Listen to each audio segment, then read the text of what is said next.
afternoon, ladies and gentlemen. Welcome back to Twisted Koi. How are we doing out there, cupcakes, on this lovely Sunday afternoon?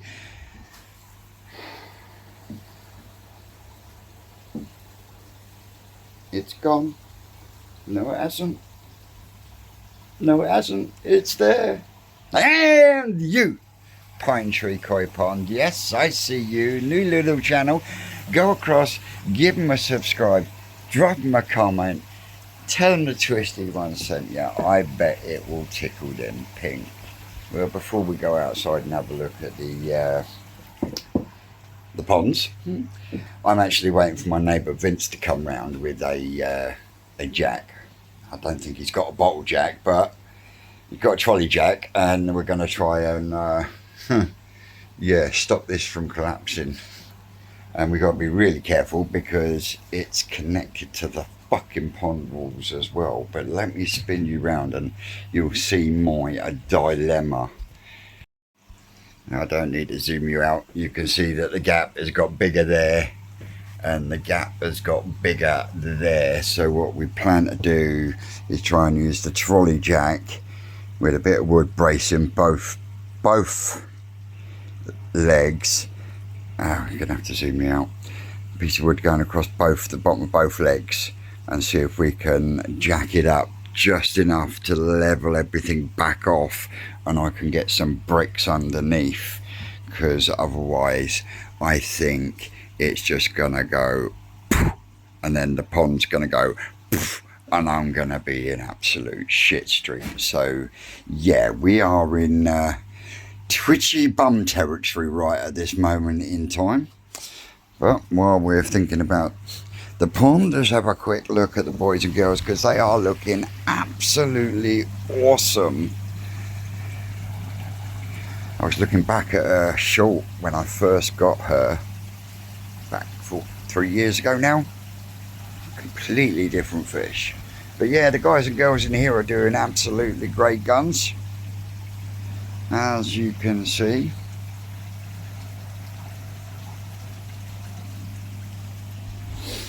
These guys and girls in here are looking a little bit happier after a dose of fluke pea yesterday, and I'm going to get another dose tomorrow.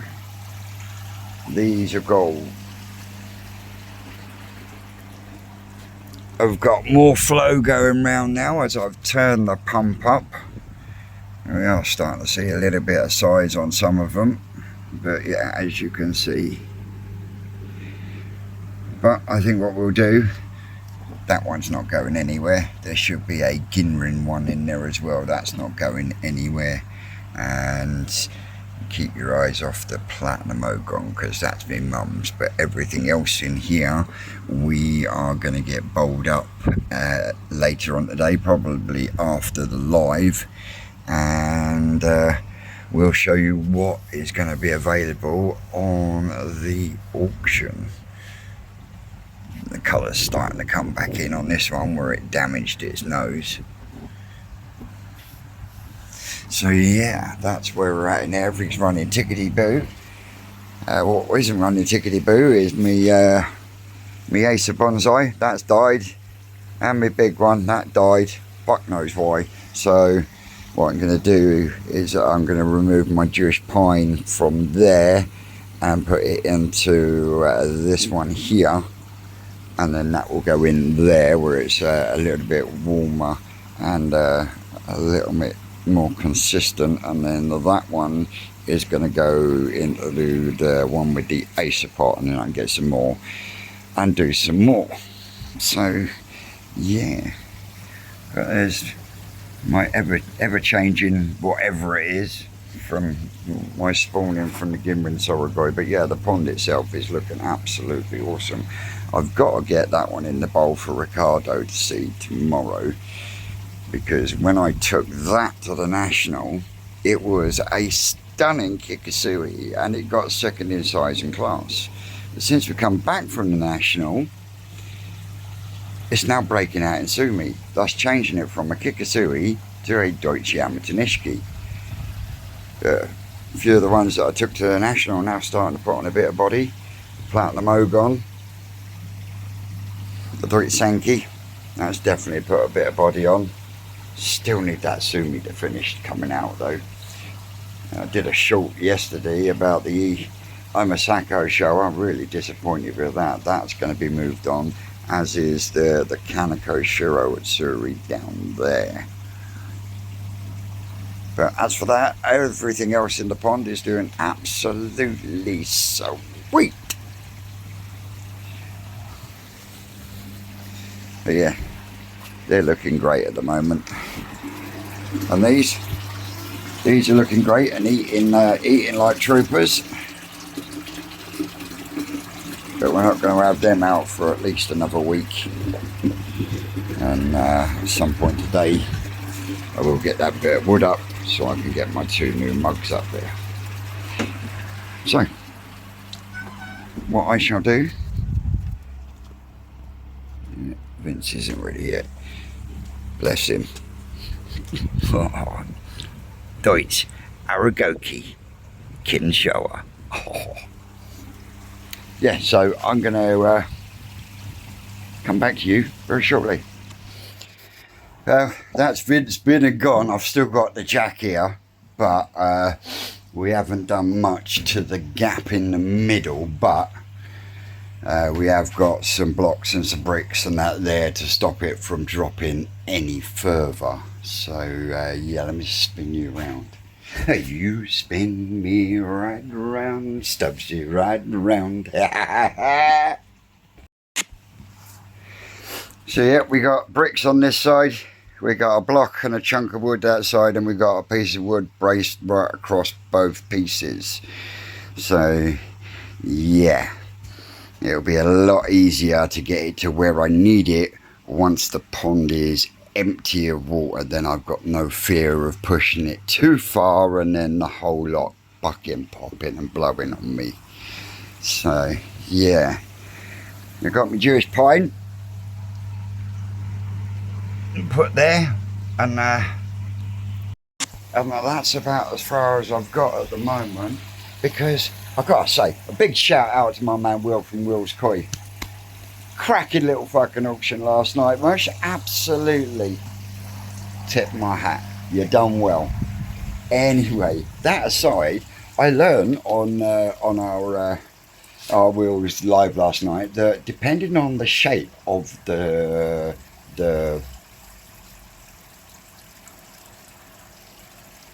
stem, tree bit, I know which word I'm looking for. No, can't find it, it's gone, like my bloody brain. But yeah, there's different types. So yeah, I think I'm going to have a little play around with not just with my pom-poms, but with some aces as well, and see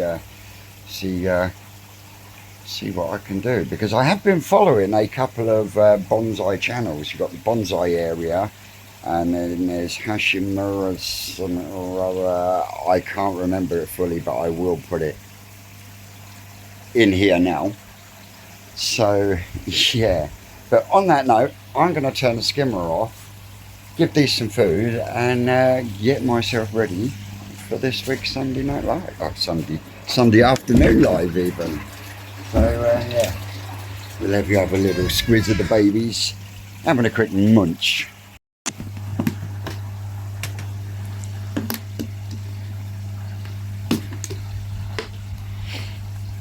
So we got 3mm and 6mm Vitality, and then we've got a mix of Takasumi Junior Premium and New Forest Koi Farm Growth. And I do that so that everyone gets a feed, even though the Takasumi Junior Premium and the Growth is slightly higher, and that is purely because I haven't got my full mix. I've still got to buy some more bits from the farm, because I got sinking pellet that usually goes in there. This usually stays in the filter house, but as you can see, floating food sitting on the surface, and every single fish is on the bottom hunting around for that sinking food. Anyway, I will catch back up with you in a bit. Later, the next day. Well, good morning, ladies and gentlemen. Welcome back to Twisted Koi. How are we doing out there, cupcakes, on this miserable September morning? And you're Neil, Stoke Koi Adventures. Yes, I see you. Go across, give my man Neil at Stoke Koi Adventures. Give him a subscribe. Drop him a comment. Tell him the Twisted One sent you. He will love it. Well, we're at the farm. Back on a Monday. Yep, Sean must have moved some pipe work because it was coiled up there. Oh yeah, we're trying to locate some pipe work so we can get some water running up to the Prue tunnel. But yeah. And your friend in need, Hudsy Bear. Hudsy Bear. Yeah, there was Sean's definitely moved some pipe. Yeah, I don't know what you seen that needed that pipe. Back for fucking one afternoon. And then fucking creates absolute carnage and chaos.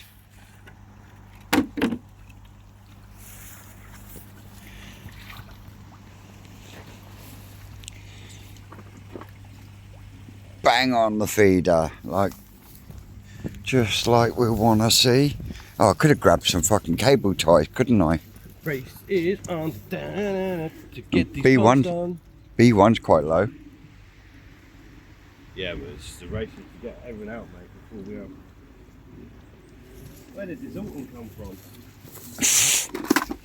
Mate, it just come out of nowhere. They want to eat shitloads. But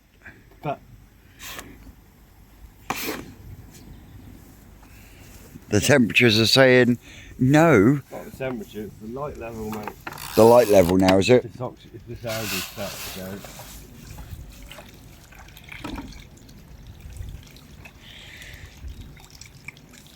It's on, so they're growing. Yeah. As fast as they're growing, they're flat out.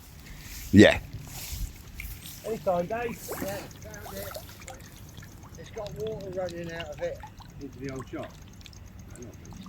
It's running out into the bee ponds there.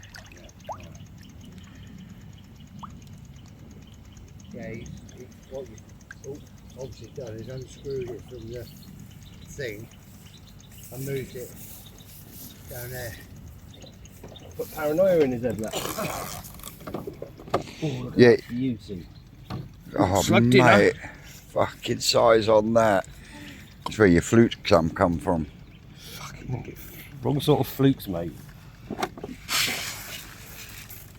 You find flukes on slugs, I'm telling you. You'll find flukes on every animal in the world, but the flukes on slugs are not the flukes you find on fish. 1,000,000%. You reckon? 1,000,000%, mate. You do not get fish flukes on slugs. Different sort of fluke. There's millions of flukes. Eye fluke, kidney fluke, liver fluke, lung fluke. Fluke sheep get, flukes dog get, fluke we get. Flukes that fish get are different sort of flukes.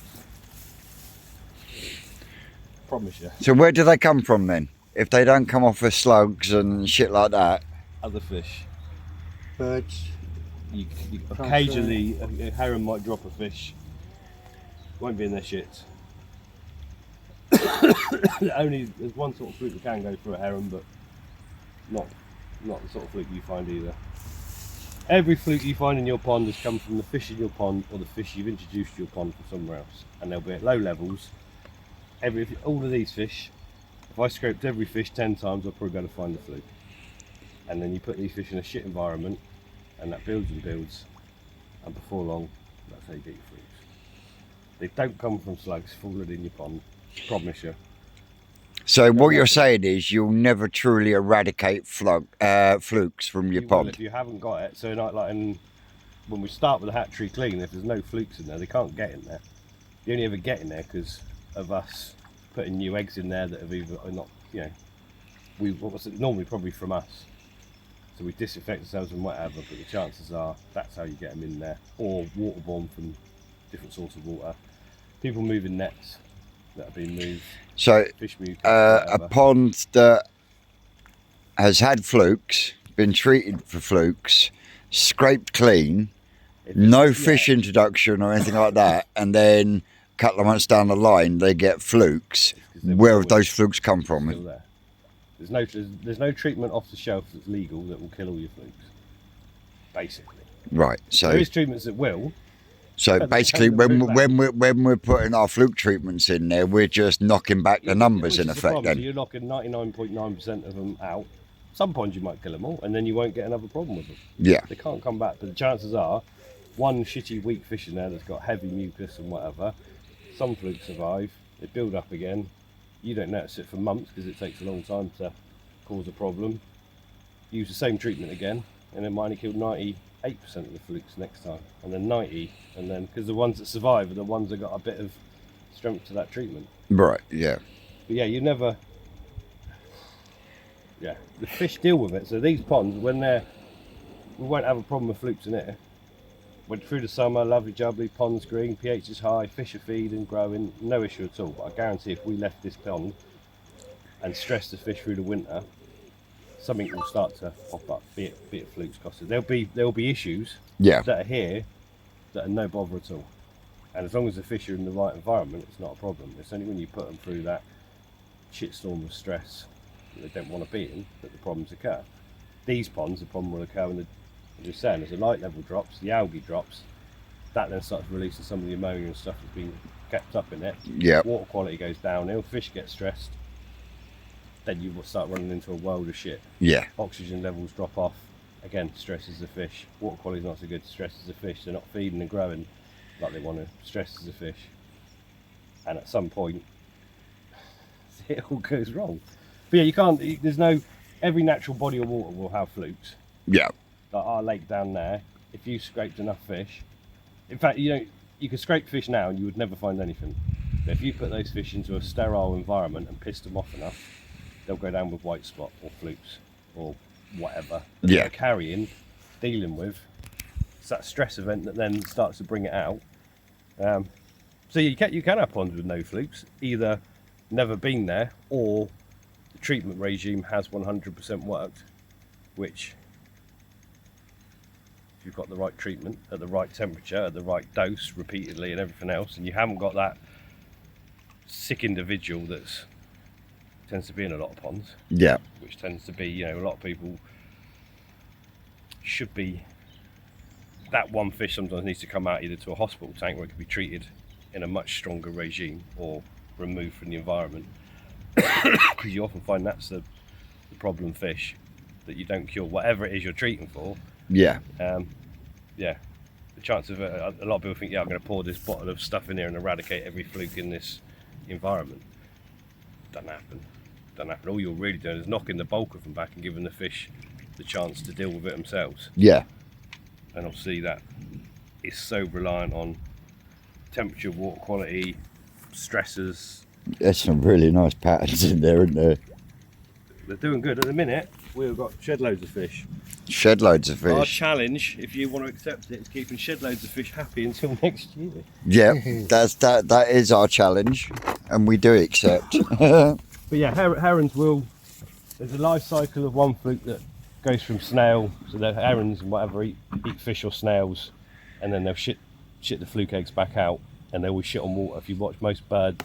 Oh, so you can get flukes from snails, but not slugs? No, only water snails. Only snails that are in the environment with fish that have got the issue in the first place, so it's part and parcel. But not a land slug that's just chilling out. Different thing. And it's not, again, that's an eye fluke. It's not the sort of fluke you scrape for skin flukes and whatever. It's not. Pile gone. Not something to worry about.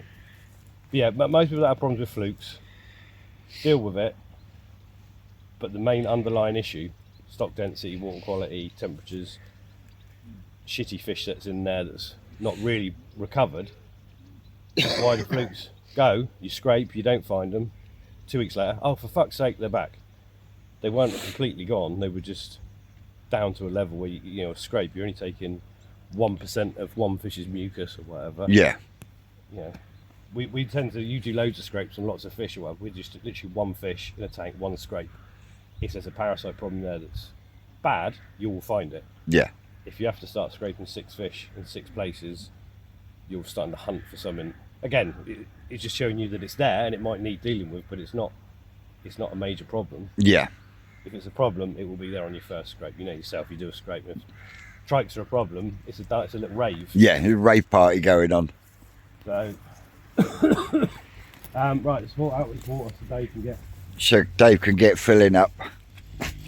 While the small tanks in the old shop are draining, I'm going to finish off a job that I started on Friday, which is down there on the pond next to the old shop. But another job I did Friday, can you spin you around and have a look at these hatcheries. Wow.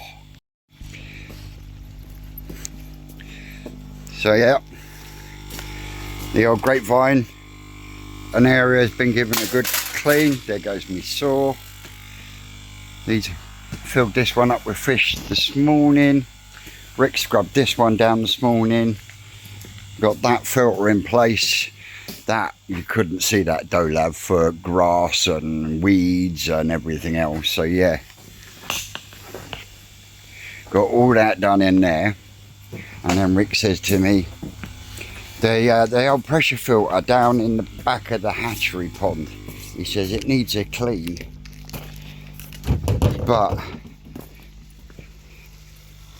you couldn't see that whole side, you couldn't see that filter or nothing. Yeah, that whole pole there, the whole pile from floor, that's a good almost 5 foot high, came out of both of these two tunnels. This one I brushed and scrubbed down. That's been filled with both fish and water today, but as you can see, all the shit from around here was pulled out all the way down that side. Rick's just selecting through these at the moment, but yeah, that whole side, including there was a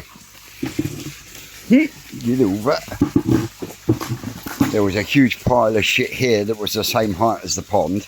Got that out, as well as getting all that lot cut down and taken out, thus putting a lot more light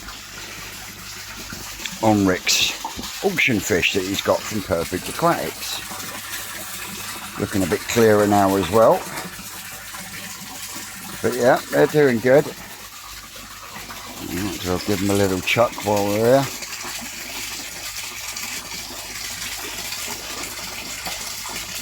Look at that. Straight on it.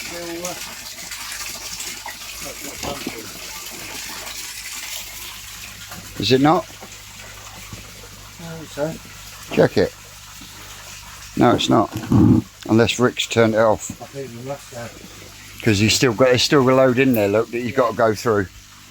Here, did I tell you? I never guessed who was fishing the match yesterday. Who? Mark from World of Water. All right. Pick me saw back up. Mark Parsons. Ah, He's a good angler as well. nice. So yeah, let's head back down here, because the last job I did on Friday was I was going round the net on this one and zip tying all the holes up to stop bloody kingfishers getting in. And the last job to do is we've got this new mesh here. What I'm going to do is I'm going to open it up. I'm going to zip tie it to the bottom of that pipe, and then I'm going to zip tie it to the top of there, and then it will flap. A bit like my gums. So yeah, anyway, I'll come back to you once I've got this done, because at the moment I think Rick's cleaned that one out. Yeah, we did that clean and he's now refilling it from the ponds here.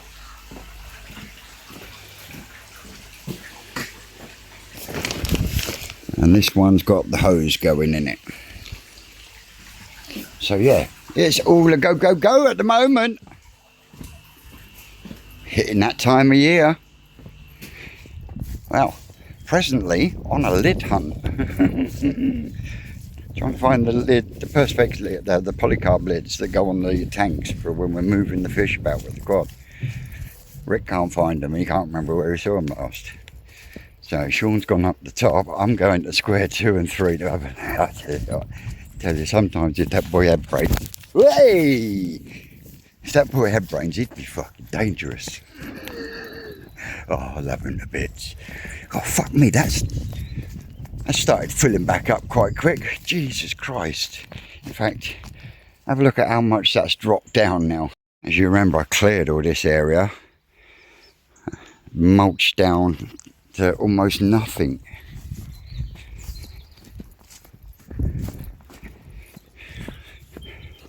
That is still looking good though, apart from that post.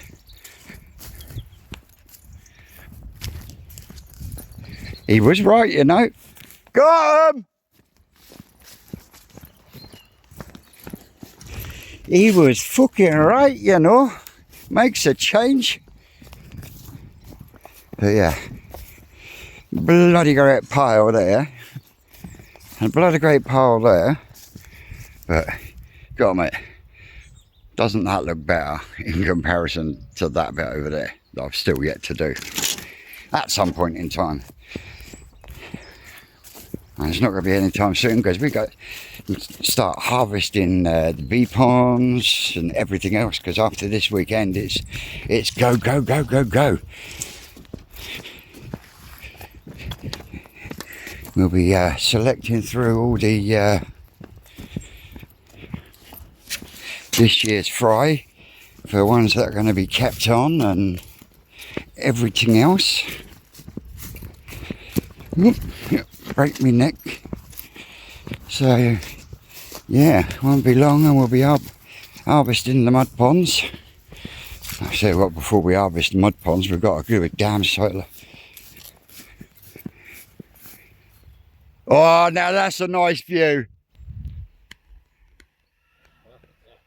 Our smooth-headed Carlito in the pond doing some weeding.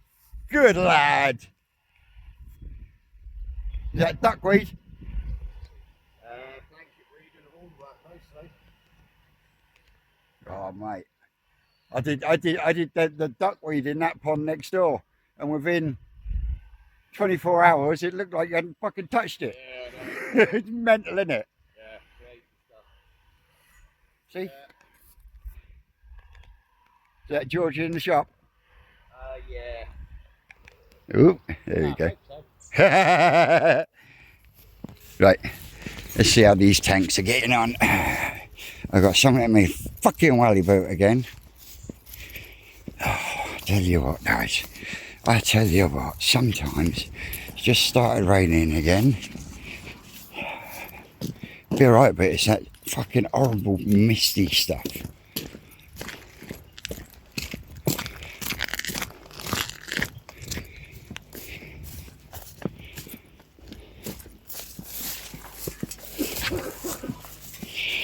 Rick's still dying.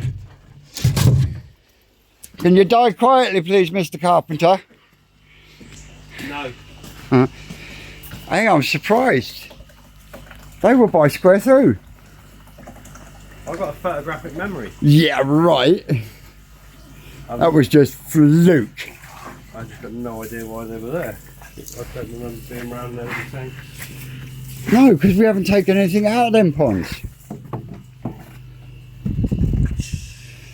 Yeah, mine though. But yeah, we're waiting for these to drop down so we can then laugh at Rick trying to net them out again as usual. We'll probably do that live so everyone can laugh at Rick. Love it, don't you, bud? It's alright. It's okay. That's the Calabash, he jumped out anyway. Yeah, fucking fish. Yeah, we had the Matt's Cowbacky jump out and Lottie got to it before anyone else could. Typical. Back in a bit. Well, ladies and gentlemen, boys and girls, yeah, if you want to see what fish we harvested, get across to the live because it's been manic since we got back. We came back to empty and unload the fish. And yeah, had a customer and his family in, and they're actually subscribers as well. So yeah, got me to help him pick him a couple of goshkis and a nice a saggy style achiever. But we didn't get much more done, really. Why is that fucking dripping? I don't know. But yeah, we've still got lots to do, lots to get done. I know, it's a fucking real. I thought it was a dog turd. But I have got a little fish from the little bowl of doom. So what I will do is I will pick you back up when I get home. Alright? Hey, my little fruit bats. Hang on, let me just drop this easy pod. Stick the lid on there, quieten it down a little bit. But I've got to say, this tank is looking awesome. And we've got a new addition. We've got a new addition. But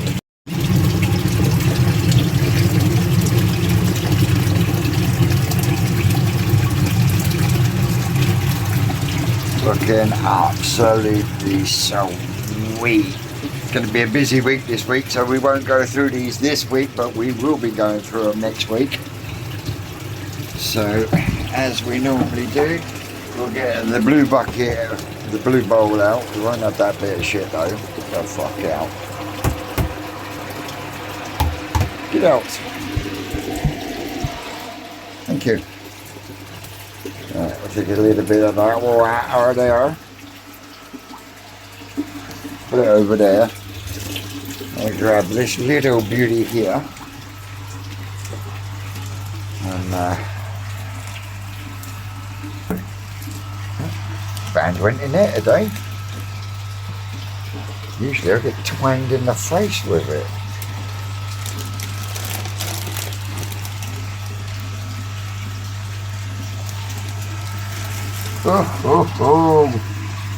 Look at that. The light in here doesn't do it any justice. But that is a beautiful little Ginrin Goshki. Oh yeah.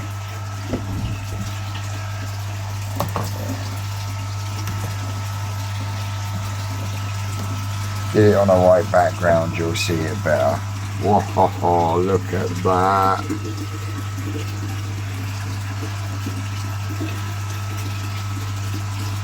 It's a good job that the customer and subscriber that we were chatting to, he'd actually fallen in love with a different one and not this one. So, yeah. Whoop, whoop.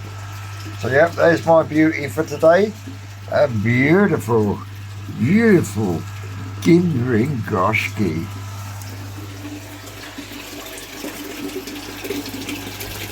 There we go.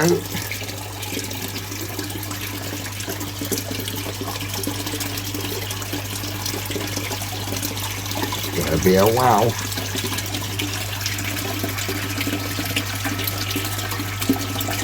Tell me that's not gonna be a wow.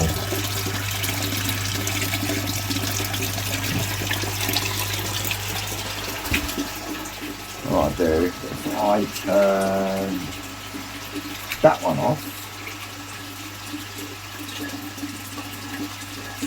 and then I turn that one off for a minute.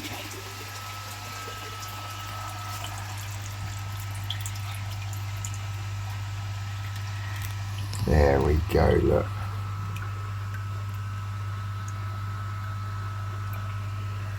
Looking absolutely spotless in there. But yeah, there's some really nice looking fish in there, that's for sure.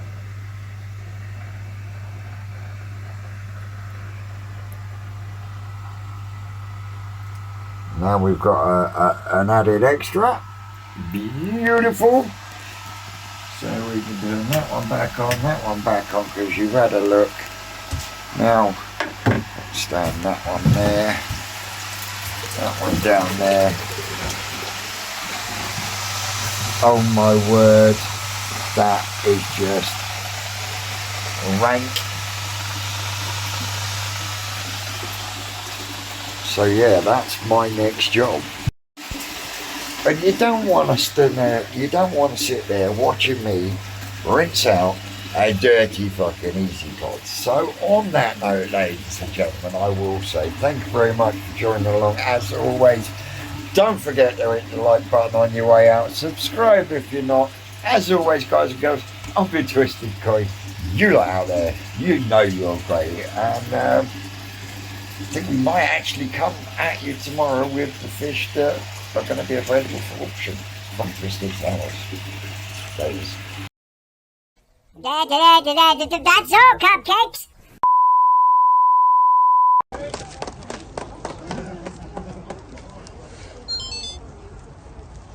Yes, makes it all worth it.